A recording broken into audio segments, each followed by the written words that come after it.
Hi everybody, I am Frederick Brent Egley, and today we're going to do a science experiment called dancing raisins.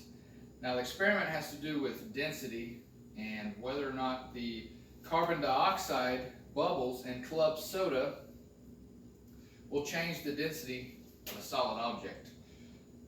Raisins, lead weights, and elbow noodles, that's what we're going to be using today. All of these are more dense than water. All of them will sink. However, when we add the bubbles from the gas of the carbon dioxide, they should cause objects to rise by attaching to them and lessening the density of those objects. So, our objective will be to recognize that carbon dioxide can change the density of an object in a liquid.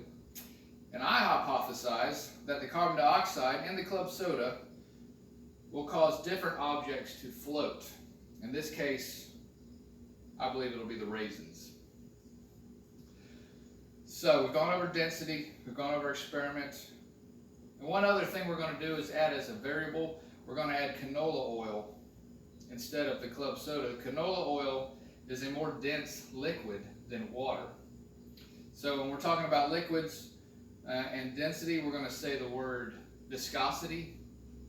Viscosity would be the thickness of a fluid. So canola oil has a higher viscosity than water. Maple syrup would have a higher viscosity than canola oil, just because it's so thick. So here we go. What we're going to do, we're going to add, we have 532 milliliter cups. We're going to add 300 milliliters to each cup. I've already pre-marked the cups so I know where my milliliter line is. And I've already added the canola oil just for time. So we're going to do 1 cup at a time, do our observation, and record it on our chart. See that?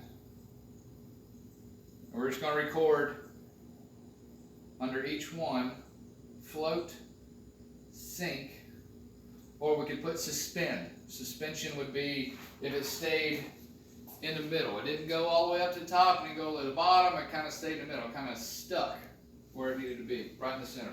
Okay, so we're going to do 1. We'll go ahead and do the raisins first. I did this earlier and it took a little while. So we're going to see what happens. You can see the carbon dioxide bubbles rising to the surface. We're going to drop in, and as you can see, they're starting to attach, and hopefully it won't take too long and they'll start to rise.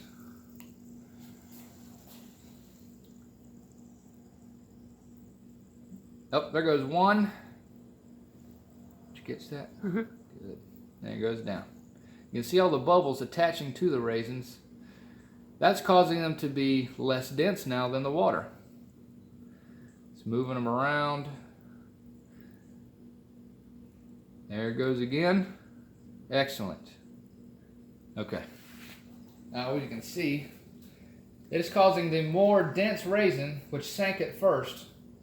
Now it's less dense because of the bubbles, causing it to rise. When it gets to the top, the bubbles pop.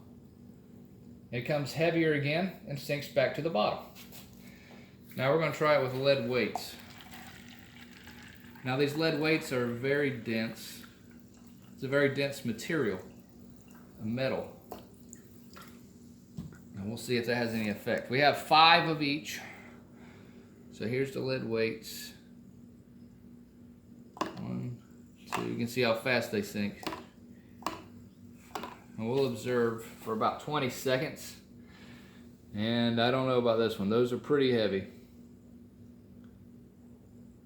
So lead is one of the most dense metals there are. It is an element. It's on the element table. And I don't see these going anywhere. Yeah, they're way too heavy.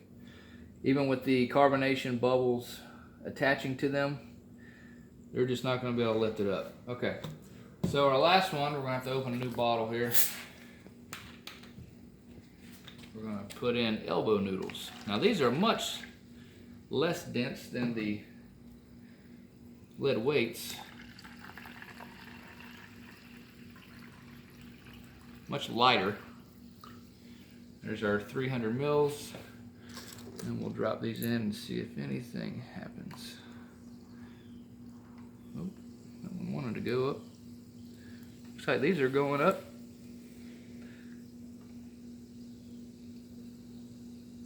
They initially did. Now we'll give it 20 seconds to, or more, to see if it can rise up. See, these are hollow, so I don't know if the air will get trapped inside. It's moving them around.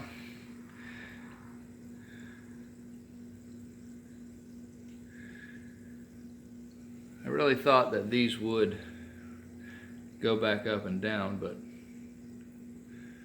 maybe the shape, maybe because they're hollow, I thought that would help. They're trying to.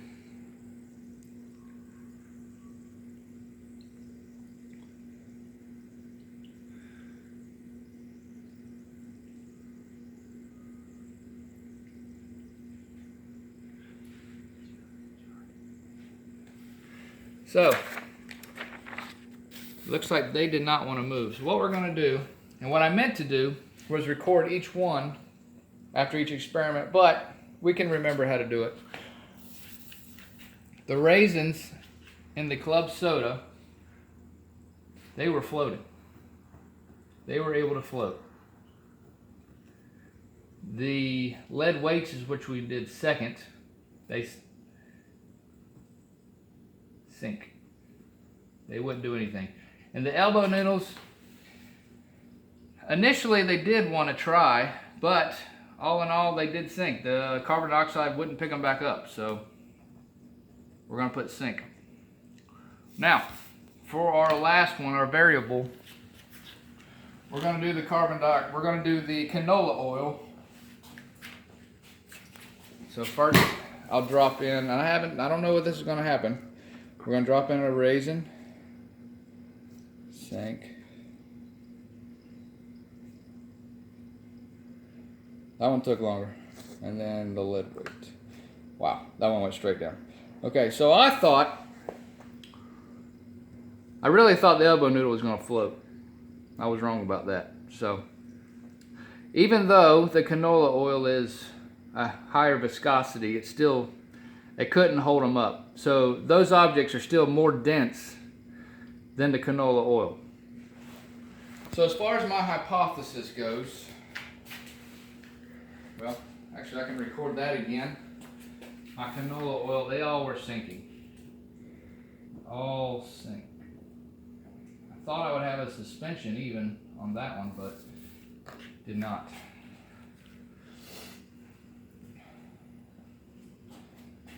So, as far as my hypothesis, which was that the carbon dioxide and the club soda would have an effect on the objects, would make them be less dense. It did for the raisins, which was basically, that's really what I was testing, the raisins. Because the raisins also have a lot of wrinkles in them, which gives them more surface area for bubbles to attach and pick up. So, all in all, I think it was a successful experiment. It's easy to do with children. This is for 3rd grade level. And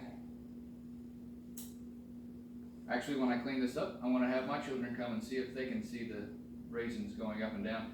I think that they'll get a kick out of it. And in your classroom, this is very quick. It's easy. There's not a lot of mess. And it's inexpensive, which is important. So I hope you enjoyed my experiment, and I will see you another time.